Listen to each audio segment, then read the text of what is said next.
বকুৰ ৰংগেশ্বৰীত এটা পথ লৈ দুই পৰিয়ালৰ মাজত দীৰ্ঘদিনৰ পৰা চলি আছে বিবাদ। ধনবল বাহুবলৰে মাটি বেদখল কৰি বন্ধ কৰি দিলে চাৰিটা পৰিয়ালৰ যাতায়াত একমাত্ৰ পথ। গাঁওখনৰ আফছাৰ আলী আৰু ফটিক আলীৰ নেতৃত্বত পথৰ মাজত বলপূৰ্বকভাৱে প্ৰধানমন্ত্ৰীৰ আৱাস যোজনাৰ গৃহ নিৰ্মাণৰ অভিযোগ। সমগ্ৰ ঘটনাক কেন্দ্ৰ কৰি দুই পৰিয়ালৰ মাজত উক্ত ভূমি আৰু পথছোৱাক লৈ চলি আছে আইনী যুঁজ। তেনে ক্ষেত্ৰত উক্ত বিবাদমান ভূমিত কেনেকৈ উঠালে চৰকাৰী ঘৰ তাক লৈ উত্থাপন হৈছে বহু প্ৰশ্ন। লিখিত অভিযোগ দিয়াৰ পিছতো পঞ্চায়ত সচিব আৰু GPCA ধনৰ বিনিময়ত ঘৰৰ টকা সোমোৱাই দিয়াৰ অভিযোগ উত্থাপন কৰিছে ভুক্তভোগীয়ে। বন্ধ কৰা পথ খুলি দিবলৈ বাৰম্বাৰ দাবী জনাই আহিছে যদিও ওলটাই ভয় ভাবুকি দিয়ে বেদখলকাৰী আফছাৰ আলী আৰু ফটিক আলীয়ে। ৰংগেশ্বৰী গাঁৱৰ আফছাৰ আলী আৰু ফটিক আলীয়ে মাটি বেদখল কৰাৰ লগতে পথ বন্ধ কৰি বিবাদমান ভূমিত বলপূৰ্বকভাৱে চৰকাৰী আৱাস গৃহ ঘৰ উঠোৱাৰ অভিযোগ কৰিছে ক্ৰমে গাঁওখনৰ মিনহাজ আলী, ইউনুছ আলী, জিন্নাত আলী, মৃণাল হক নামৰ লোককেইজনে। নিৰীহ লোকৰ ভূমি কৌশলেৰে বেদখল কৰাৰ চেষ্টা চলোৱা বেদখলকাৰীৰ বিৰুদ্ধে শীঘ্ৰে জিলা প্ৰশাসনক শাস্তিমূলক ব্যৱস্থা গ্ৰহণৰ দাবী জনাইছে ভুক্তভোগী পৰিয়ালৰ লগতে স্থানীয় ৰাইজে। ঘৰ উঠাইছে ৰাস্তা কোনে উঠাইছে? আফছাৰ আৰু ফটিকে। কি ৰাস্তাখন বন্ধ কৰি দিছে নেকি? বন্ধ হৈছে ৰাস্তা ঘৰ উঠাৰ কিহৰ কাৰণে বন্ধ কৰি দিলে? কিহৰ কাৰণে সিহঁতে কৈ আছে আমাৰ মাটি, সিহঁতে কৈ আছে আমাৰ মাটি, এনেকৈ ঘৰ উঠাই ৰাস্তাটো বন্ধ কৰি মাটিটো একচুৱেলি আছে না হজৰ দুটা বায়েৰে মাটি, দুই ভাই ককাই দুটা বায়েতো মাটি। এইফালেদি আচলতে ৰাস্তা আছিল না? ৰাস্তা আছিল।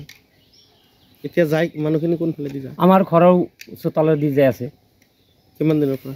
এই বহুত দিন হ'ল, 10 বছৰ হ'লে। ইমান ৰাস্তাটো বন্ধ আছে। কোনে বন্ধ কৰিল? বন্ধ কৰিছে আফছাৰ আৰু ফটিক। আচ্ছা, কিহৰ কাৰণে বন্ধ কৰিছে? ইফালে 3টা ঘৰ আছে, সেই ঘৰৰ মানুহগিলা যাবই নিদিয়ে। কিবা কথা হৈছিল নেকি তাহাৰ, সেই কথাৰ ওপৰত ভিত্তি কৰি ৰাস্তাটো একবাৰ বন্ধ কৰি দিছে। পাৰিবাৰিক কেঁচালৰ পিছতে ৰাস্তাটো বন্ধ কৰি দিছে। কেঁচালৰ পিছত ৰাস্তাটো বন্ধ কৰি দিছে। আচ্ছা, এতিয়া ৰাস্তা বন্ধ আছে? এতিয়া ৰাস্তা বন্ধ আছে। কেনেকৈ বন্ধ কৰিছে ৰাস্তাটো? ৰাস্তাটো বন্ধ কৰিছে এতিয়া তাহোনে বেলেগৰ ঘৰৰ ওপৰেদি চলাচল কৰি আছে। ৰাস্তাত কি বৰ্তমান কি আছে? ঘৰ উঠাইছে নেকি? ঘৰ উঠাইছে। ঘৰ উঠাই বন্ধ কৰিছে? ঘৰ উঠাই বন্ধ কৰি দিছে? ঘৰ উঠাই বন্ধ কৰি দিছে। এতিয়া কি বিচাৰে? এতিয়া ৰাস্তাটো লাগে এওঁলোকৰ। আমাৰ বৰডাগা এই দি যাওয়া অহাৰ কাৰণে আমি ইয়াতে ৰাস্তাটো ৰাখিছিলোঁ। এই আফছাৰ ফটিকে এই দুইজনে এই ৰাস্তাটো বন্ধ কৰি দি আমাৰ বৰডাগাৰ চলিগিলাক বিৰাট অসুবিধাত পেলাইছে। এখন বৰ্তমান বেলেগৰ ঘৰৰ ওপৰেদি যাওয়া অহা কৰিব লাগে। সেইকাৰণে আমি এই আপোনালোকক মাতি আছোঁ যে আমাৰ ৰাস্তাটো লাগে, ৰাস্তাটো লাগে। আপোনালোকে চৰকাৰৰ লগত আলোচনা কৰি। অসুবিধা মানে খুবেই অসুবিধা।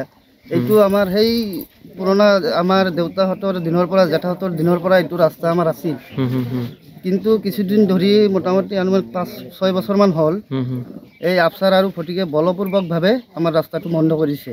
আমাৰ যাতায়াতৰ বেদখল দিব খুজিছে মাটিখিনি। আচ্ছা, এতিয়া কি তাতে কি ৰাস্তাত কি কৰিছে?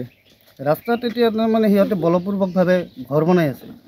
ঘৰ বনাই আছে? চৰকাৰী ঘৰ? চৰকাৰী ঘৰ। আপোনালোকে বন্ধ দাবী দিছিল না নাই? আমি বন্ধৰ কাৰণে দাবী জনাইছিলোঁ, আপোনাৰ BDO ছাৰকো জনাইছিলোঁ, আমাৰ GP ছেক্ৰেটাৰীক জনাইছিলোঁ। তাৰপিছত কিছুদিন বন্ধ ৰাখিছিল, 3 মাহমান বন্ধ ৰখাৰ পিছত তাৰপিছত আকৌ আৰম্ভ হৈছে। আপোনালোকৰ সমস্যাটো কেনেকুৱা হৈছে যে ৰাস্তা নাই?